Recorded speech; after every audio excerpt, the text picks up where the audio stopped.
وعودة قوية مع الممثل تيم حسن الذي يخوض أولى بطولاته الدرامية منذ الهيبة في مسلسل الزند ذئب العاصي.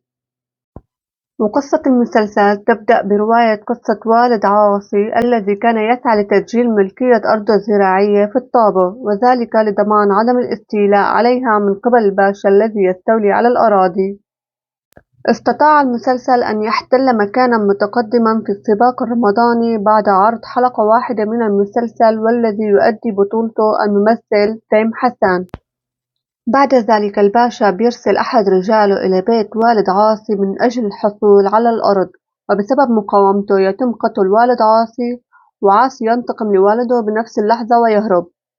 وبعد مرور وقت من الزمان يعود عاصي وهو تيم حسن إلى قريته من أجل الانتقام لوالده بعد انتهائه من الخدمة العسكرية، ويلتقي بأخته الوحيدة عفراء. ويحاول عاصي استعادة أرضه من نورس باشا الذي يمتلك نفوذا وسلطة قوية في المنطقة، حتى يجد عاصي نفسه في مواجهة مع الباشا بعد أن اتهمه بجريمة قتل. وتبدأ الأحداث المشوقة للمسلسل. ويعرض مسلسل الزند ذئب العاصي على مجموعة قنوات الMBC سوريا دراما ومنصة الشاهد في التوقيت ذاته، وهو 11 مساء بتوقيت دمشق.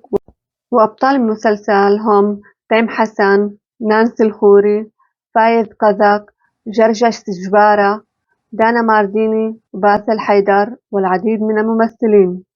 ومؤلف المسلسل عمر أبو سعدة، إخراج تامر البرقاوي، وإنتاج شركة الصباح. وأخيرا لو أنتم من متابعين مسلسل الزند لا تنسوا تخبروني عن رأيكم بهذا المسلسل بالتعليقات، ولا تنسوا تشتركوا بالقناة لو أول مرة بتتابعوني، وتعملوا لايك وتضغطوا على زر الجرس ليصلكم كل جديد. وشكرا كتير على المشاهدة.